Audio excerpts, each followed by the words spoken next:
Hello, नमस्कार दोस्तों। तो आज हम लेकर आए आपके लिए कक्षा 10वीं की एनसीईआरटी की 2021 की वैदिक गणित। और जो आपके 2021 में एनसीईआरटी का जो सिलेबस है अब की बार वही सिलेबस का क्वेश्चन लेकर आए हैं। तो 1245 में भाग देना आपको 97 का। ठीक है, ये भाग हम पढ़ेंगे निखलन विधि से। ठीक है, निखलन विधि से अगर चाहे कोई सी भी विधि हो, आपकी चाहे दवजांग विधि हो, निखलन विधि हो, सूत्र प्रावर्ती विधि हो, अगर सभी को करना है तो सबसे पहले हमारा आधार क्या होता है कि मैं मुख्य चीज कि जिसका हम भाग दे रहे हैं कि उसका आधार क्या है। आधार का मतलब वह किसके निकट है, वह 97 है, वो किसके निकट है, 100 के निकट है। ठीक है, अगर 100 के निकट है तो हम क्या करेंगे, अगर हम सूत्र निकलन विधि से भाग देंगे तो हम उसको 3 भागों में डिवाइड करेंगे। प्रथम खंड, द्वितीय, तृतीय, 3 खंड हो गए। इनको अलग अलग पार्ट में लगा देंगे। अब हमें करना क्या है कि अगर इसमें आधार हमारे पास 100 है तो इसमें शून्यों की संख्या कितनी है, 2। तो हम क्या करेंगे, इसको यहाँ पर 100 रख देंगे। जो भी हमारे पास आधार हो, अगर 100 है तो 100 रख देंगे, 10 है तो 10 रख देंगे, 1000 है तो 1000 रख देंगे। अब जो हमारे पास जिसका भाग देना है 97, 97 यहाँ पर ऐसा का ऐसा। ठीक है, ये तो हो गया आपका प्रथम खंड। द्वितीय खंड में जितने यहाँ पर शून्यों की संख्या है उतने ही क्या हो जाएंगे, अंत से अंक आ जाएंगे। अगर शून्यों की संख्या 1 और 2 है तो हमारे पास यहाँ पर कितने अंक होंगे, 4 और 5। और जो शेष बच गया आपके पास 12, वह कहाँ पर आ जाएगा, द्वितीय खंड में। ठीक है, अब आते हैं हमारे पास कि सूत्र निकलन विधि की मेन स्टेप। ठीक है, अब इस 97 को हमें बनाना क्या है, 100। अगर 100 इसको बनाना है तो हम क्या कर लेंगे, इसको 100 97 में क्या जोड़ेगी, 100 बन जाए 3। 97 में 3 जोड़ने पर 100 बन जाएगा। तो हम यहाँ पर इसको 3 ना रखकर जितने शून्यों की संख्या उतने अंक बनाएंगे। तो यहाँ पर क्या उतार देंगे, 0। अगर 0 इसके बाईं तरफ उतार देंगे तो उसका कोई मतलब नहीं है। अगर दाएं तरफ उतार देंगे तो 30 हो जाएगा।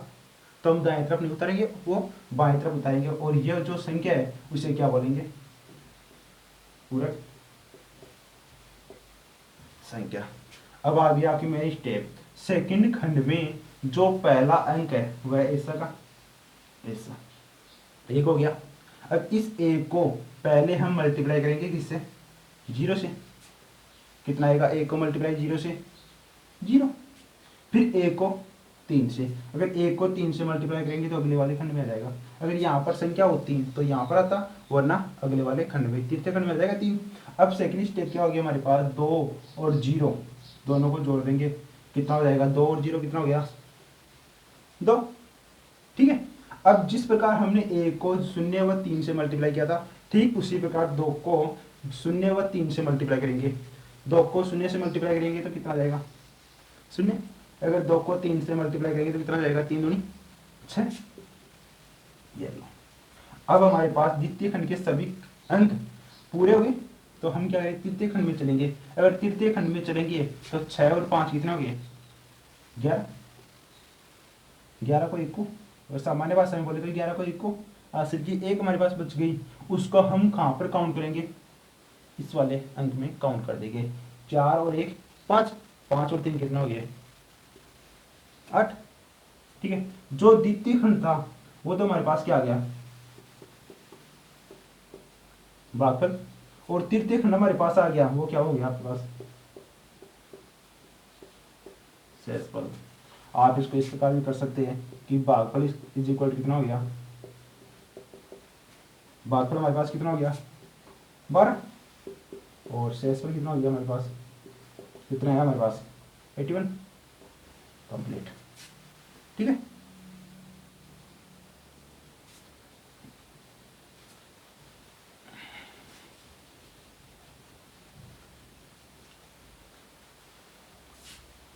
अब आपके पास है सेकंड क्वेश्चन। आपको भाग देना है 311 में 8 का। सेम वही विधि आपके पास है। अगर निखिल विधि से भी भाग देना है तो क्या करेंगे, पहले इसका आधार निकालेंगे। आधार 8 है हमारे पास, संख्या 8 है।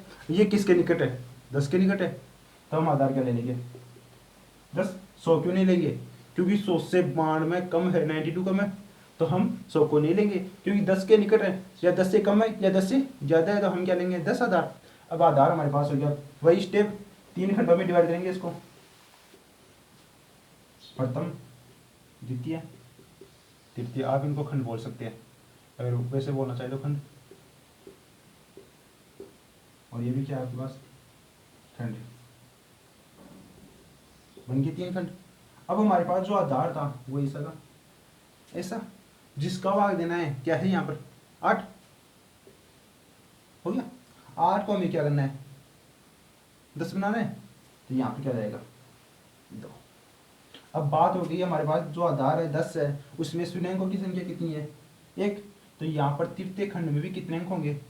1। कितने अंक बच गए अब? 31। तो 31 ऐसा का ऐसा, कंप्लीट। अब हमारे पास वही पहले वाली सी बात होगी कि 3 ऐसा का ऐसा, ये लो, ठीक है। अब इस 3 को किससे मल्टीप्लाई करेंगे? 2 से। 3 दूनी 6, ठीक है। और 6 और 1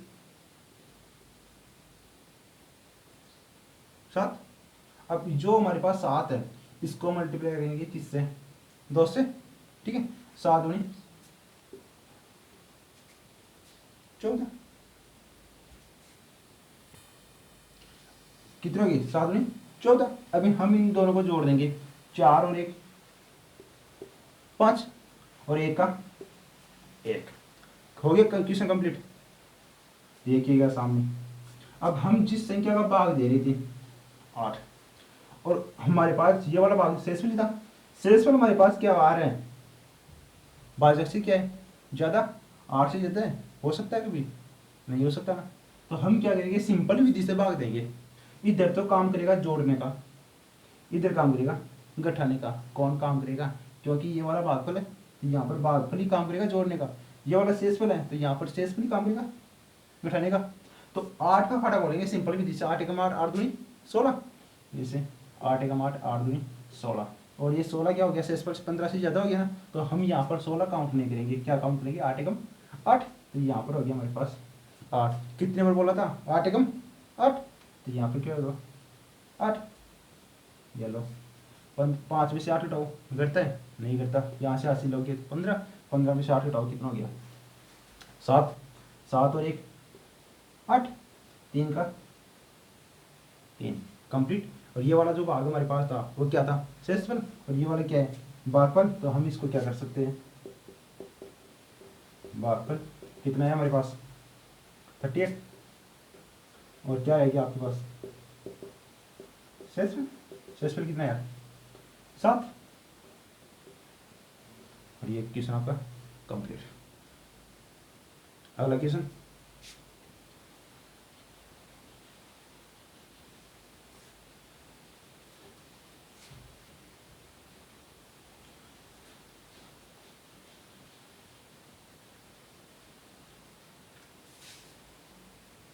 अगला क्वेश्चन आपके पास 1013 में भाग देना आपको 88 का, ठीक है।